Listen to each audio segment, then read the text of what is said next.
আসসালামু আলাইকুম রহমতুল্লাহি ওয়াবারাকাতুহু। সম্মানিত দর্শক, রাজনীতিতে পুরনো ফ্যাসিবাদ নতুন করে ফিরে আসার আতঙ্ক, কিংবা সেই যে বাকশাল 1975-এর যে বাকশাল, সেই বাকশালকে আবার নতুন করে ফিরে আসছে, অথবা এই ডক্টর মোহাম্মদ ইউনূস সরকার ক্ষমতা আসার পর একটি বক্তব্য বেশ জনপ্রিয় হয়ে পড়েছিল সামাজিক মাধ্যমে। সে বক্তব্য ছিল, যেই লাউ সেই কদু। এই বিষয়গুলো নিয়ে আলোচনা করবো আজকের এই ভিডিওতে। আপনারা সবাই জানেন যে যখন জুলাই আগস্ট গণ অভ্যুত্থান হলো, তখন আমাদের যারা রাজনীতিবিদ ছিলেন তারা অতিমাত্রায় উদার হয়ে পড়েছিলেন। এর কারণ হলো যে এই বিপ্লব পরবর্তী ঘটনা, গণ অভ্যুত্থান, এটা রাজনৈতিক দলগুলোর জন্য ছিল একেবারেই অকল্পনীয় একটা বিষয়। 2024 সনের আগস্ট মাসের 5, 6, 7, 8, 9, 10 তারিখ পর্যন্ত তাদের আসলে ঘোর কাটেনি। অন্যদিকে যারা সুযোগ সন্ধানী ছিলেন, তারা কি করে হাট দখল করতে হবে, মাঠ দখল করতে হবে, চাঁদাবাজি করতে হবে, ব্যাংক বিমা লুট করতে হবে, সবগুলো মনে হয় যেন তাদের মুখস্থ ছিল।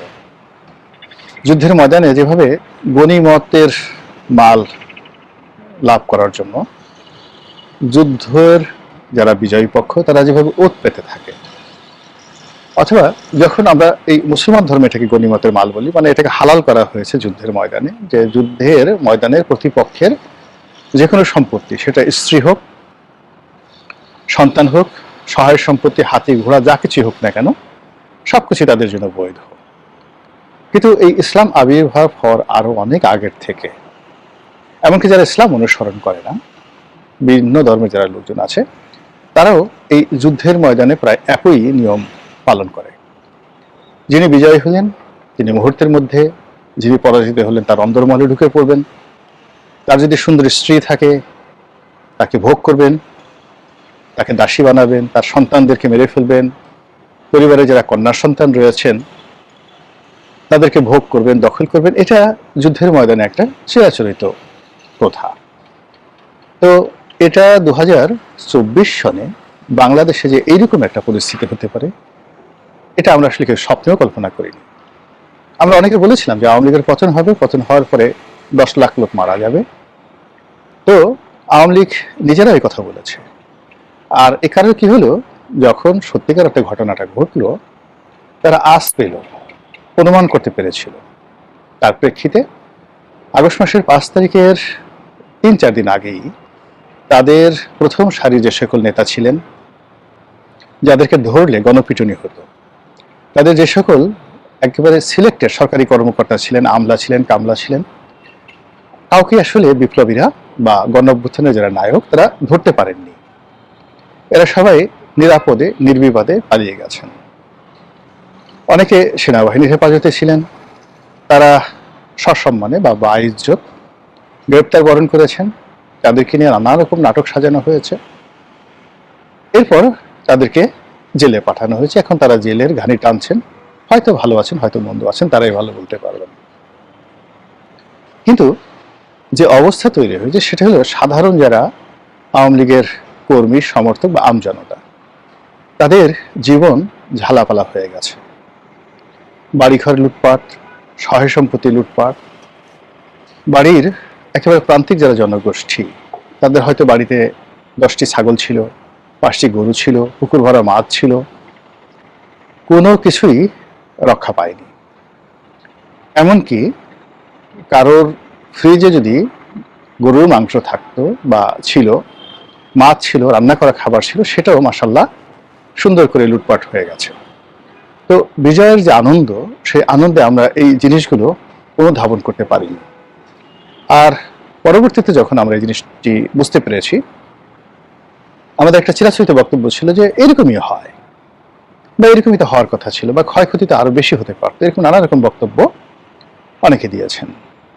তো এভাবে চলতে থাকলো, চলতে চলতে আনন্দ আগস্ট মাস গেল, সেপ্টেম্বর মাস গেল, অক্টোবর মাসে আমাদের এসে হুঁশ হলো যে আসলে আমরা কি হারিয়েছি, আর আসলে আমাদের এই সময় বাংলায় কি হচ্ছে। তার প্রেক্ষিতে যাদের একটু রুচি আছে, বোধ আছে, তারা অনেকে বলার চেষ্টা করলেন যে এই লাউ সেই কদু। এটা চলল 1 মাস। 1 মাস পরে আবার বলা শুরু হলো আগেই ভালো ছিলাম। তো এগুলো চলতে চলতে এসে 2025 সন গেল। 25 সনের শেষের দিকে এসে সবাই বলল যে আগে যারা রাষ্ট্র চালাতেন সেই পুরনো স্বৈরাচার, পুরনো ফ্যাসিবাদ, বর্তমান জমানাতে যা কিছু হচ্ছে সেই পুরনো ফ্যাসিবাদের প্রতিধ্বনি আমরা দেখতে পাচ্ছি। এভাবে 25 সন চলে গেল, 26 সন এলো, এবং 26 সনে আমরা যে নড়াচড়া দেখতে পাচ্ছি তাতে করে অনেকগুলো বিষয় আমাদের সামনে আসছে। 74-এর মতো কি একটা দুর্ভিক্ষ হবে? একটা মহামন্দার মতো ঘটনা কি বাংলাদেশের অর্থনীতিতে ঘটবে?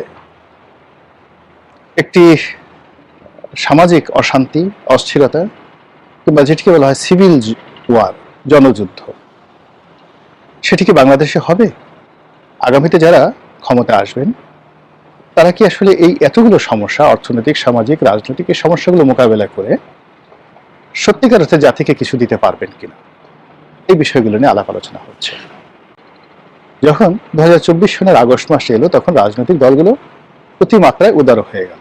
উদার হয়ে গেল এই কারণে যে তারা যা কিছু পেল বা পেয়েছিল তার জন্য তাদের ওরকম প্রস্তুতি ছিল না। একদম যেটিকে বলা হয় ইংরেজিতে আনএক্সপেক্টেড ইভেন্ট ঘটে গেল। রাতারাজি প্রজা রাজা হয়ে গেল, রাজা প্রজা হয়ে গেল। এই অবস্থায় খুব মানুষ অনেকে হাসাহাসি শুরু করলো, অনেকে কুলাকুলি শুরু করলো, অনেকে মনে আনন্দে যাকে পায় তাকে জড়িয়ে ধরে, চুম্বন দেয়, যেখানে সেখানে অতি প্রাকৃত বিষয়গুলো দেখে, যেখানে সেখানে তারা আল্লাহর নিয়ামত, কুদরত এগুলো খুঁজে বেড়াতে থাকলো। ওই সময়টিতে অনেক রাজনৈতিক যারা নেতৃবৃন্দ রয়েছেন তারা প্রতিপক্ষকে কেউ ক্ষমা করে দেওয়ার চেষ্টা করলো বা বলল। পরবর্তীতে চারিদিক থেকে যখন লোকজন হই হই রই রই করে উঠলো, তারা বললো যে না, আসলে এইভাবে আমরা বলিনি, আমরা অন্যভাবে বলেছি। অনেকে জাতীয় সরকারের কথা বললো, সবাই বললো হ্যাঁ এটা ভালো, দেশ পরিচালনা একটা জাতীয় সরকার হতেই পারে। তো এভাবেই 17 মাস পরে এখন সেই 2024, 2025-এর কোনো বাস্তবতা নেই। 2026-এর যে বাস্তবতা সেটা হলো চারিদিকে শুধু বিএনপি, চারিদিকে শুধু তারেক রহমান সাহেব। তারেক রহমান সাহেব এবং বিএনপির বাইরে অন্য কোনো দৃশ্য নাই, অন্য কোনো ছবি নাই, অন্য কোনো ক্ষমতা নাই। সব মানুষগুলো, সেটা মানে রাষ্ট্রের কর্তা হোক, সেটা বিচার বিভাগ হোক, ব্যবসায়ী হোক, আমলা হোক, কামলা হোক, রাজনীতিবিদ হোক, দলে দলে সবাই ছুটছেন জনাব তারেক রহমান সাহেবের দরবারে এবং তার কাছে আবেদন জানাচ্ছেন, নিবেদন জানাচ্ছেন অ্যাজ ইট ইজ, যে তিনি প্রধানমন্ত্রী শুধু নন, মানে গণতান্ত্রিক প্রধানমন্ত্রীর তো একটা লিমিটেশন থাকে। তিনি এমন প্রধানমন্ত্রী, আগামীতে যার ক্ষমতা হবে সম্রাট আকবরের মতো, বাদশাহ জাহাঙ্গীরের মতো, অথবা জুলিয়াস সিজারের মতো। তিনি যা ইচ্ছা তাই করতে পারবেন এবং এ কারণে তার মনোরঞ্জনের জন্য, তার খুশির জন্য, তার শুভ দৃষ্টির জন্য পাগলের মতো মানুষ ছুটছে বিএনপির কার্যালয়ে। এই ধারাবাহিকতায় জামাতের আমির, যিনি এই কয়দিন আগে স্বপ্ন দেখতেন জামাত একক সংখ্যাগরিষ্ঠতা নিয়ে সরকার গঠন করবে, আর তার যারা লোকজন মনে করতেন যে তিনি হবেন এই যুগের আমিরুল মোমেনিন, তো বর্তমান বাস্তবতায় জামাতও প্রমাদ গুনল এবং জামাত যে কাজটা করলো সেটা হলো তারাও তারেক রহমান সাহেবের দরবারে গেল এবং তারেক রহমান সাহেবের কাছে গিয়ে তারা প্রস্তাব দিয়েছে কিনা বলতে পারবো না, কিন্তু বাইরে এসে তারা বললেন যে আমরা একটি জাতীয় সরকার গঠনের বিষয়ে চিন্তা ভাবনা করছি। এখন এই যে বললাম যে সময় যখন ভালো থাকে না তখন সবাই খোঁচা মারে, জামাত এই কথা কেন বলল? বিএনপি যদি জয়লাভ করে তাহলে কেন জামাতকে তাদের জাতীয় সরকার নিতে হবে? 2 নম্বরে হলো যে জনাব তারেক রহমান সাহেব তো কয়েকদিন আগে বলেছিলেন যে জাতীয় সরকার তিনি করবেন, তখন তো জামাত সাড়া দেয়নি। তারা চাঁদা পড়ে পল্টনে, চাঁদা যায় লন্ডনে, এক জালেম গেছে আরেক জালেম আসছে, তারপরে 1, 2, 3, তারপরে 3-এর চালে কাউয়া, তারেক আমার ড্যাশ ড্যাশ, 1, 2, 3, 4 তারেক রহমানের ড্যাশ মার, এই জিনিসগুলো বিভিন্ন জায়গাতে বলে কয়ে তারেক রহমান সাহেবের সর্বনাশ করার যারা চেষ্টা করেছে, এমনকি বিপদে পড়েছে বিএনপি যে এখন তাদের সঙ্গে আবার ঐক্যমতের সরকার, জাতীয় সরকার করতে হবে। এটা নিয়ে এক ধরনের আলোচনা হচ্ছে। আবার অনেকে বলার চেষ্টা করছেন একটু আগ বাড়িয়ে, যারা চিনো না জামাত এবং বিএনপি হলো মুদ্রার এপিঠ ওপিঠ। তারা আগেও যেভাবে এক ছিল এখনো এক আছে, আর বাইরে থেকে যা কিছু দেখছে সবই অভিনয়। শেষমেশ দেখবে যে একটা সমঝোতার ভিত্তিতে সিট ভাগাভাগি করে এরকম একটি রেজাল্ট জাতির সামনে মানে তুলে ধরা হবে। জাতির তখন আসলে কিছু করার থাকবে না। সরকার গঠিত হবে, জামাত এবং বিএনপি আম দুধের মতো মিশে যাবে এবং একটি জাতীয় সরকার হবে। আর এই সকল কথা যারা বলছেন তাদের উত্তর অনেকে বলছেন, তাহলে আর পার্থক্য রইল কি? 1975 সনে বঙ্গবন্ধু যে বাকশাল প্রতিষ্ঠা করেছিলেন তিনি তো এই সেম কাজটাই করেছেন।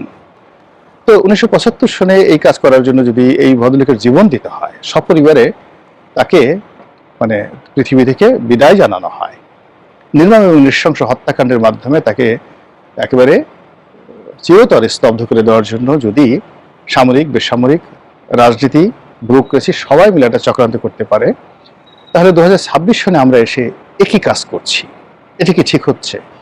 এভাবেই আলোচনা চলছে। এবং যেটা বললাম 24, 25 এবং 26 এসে আপনি দেখুন রাজনীতির যে বাঁক কিভাবে পরিবর্তন হচ্ছে। মহান আল্লাহ আমাদের সবাইকে হেদায়েত দান করুন এবং হেফাজত করুন। আসসালামু আলাইকুম ওয়া রাহমাতুল্লাহি ওয়া বারাকাতুহু।